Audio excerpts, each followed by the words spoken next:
are welcome to my YouTube channel, and I want to encourage you to subscribe if you are yet to do so. Make sure that you like our video, drop your comments.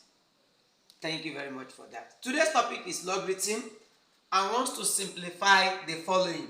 Number one, we have log square root of 27 over log 9.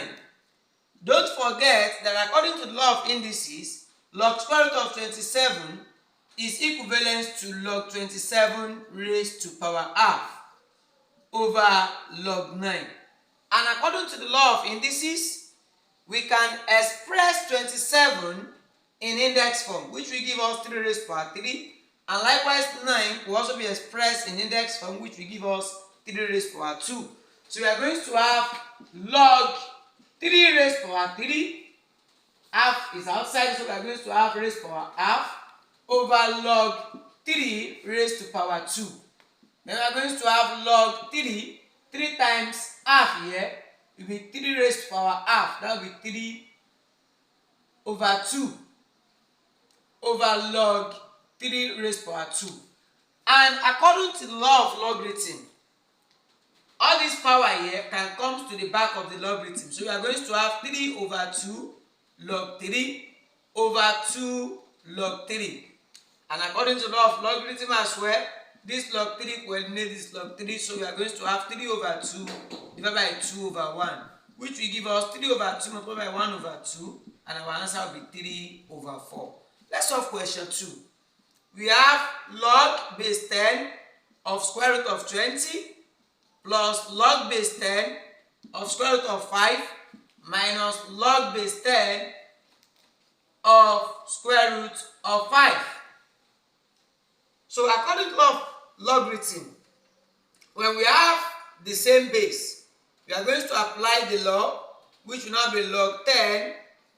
We are going to have square root of 20 times 5 over, this one is division sign because of this minus, over square root of 5. So we are going to have log base 10 square root of 20 will also be expressed in short form as 2 square root of 5, 2 root 5, multiplied by 5 here over square root of 5.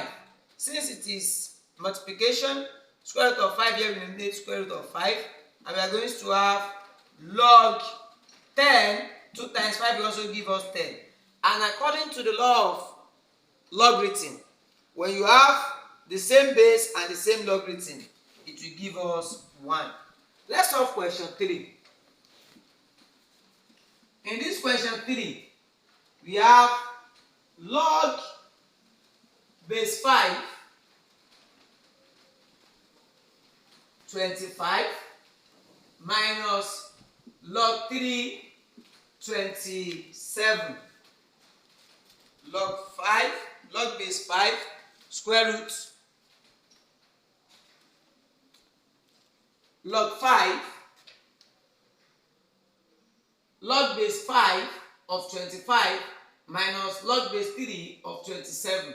So from here we are going to have 5 could be expressed in index form as 5 raised to power 2 minus log base 3, 27 could also be expressed in index form as 3 raised to power 3. So we are going to have, according to the law of logarithm, when it is raised to power, it can come to the back of this logarithm. So we are going to have 2 log 5 base 5 minus 3 log 3 base 3. And don't forget that when the base and the logarithm are equivalent, it's going to give us 1. So we are going to have 2 into 1 minus 3 into 1. 2 times 1 will give us 2, 3 times 1 will give us 3. So our answer will be minus 1. Thank you.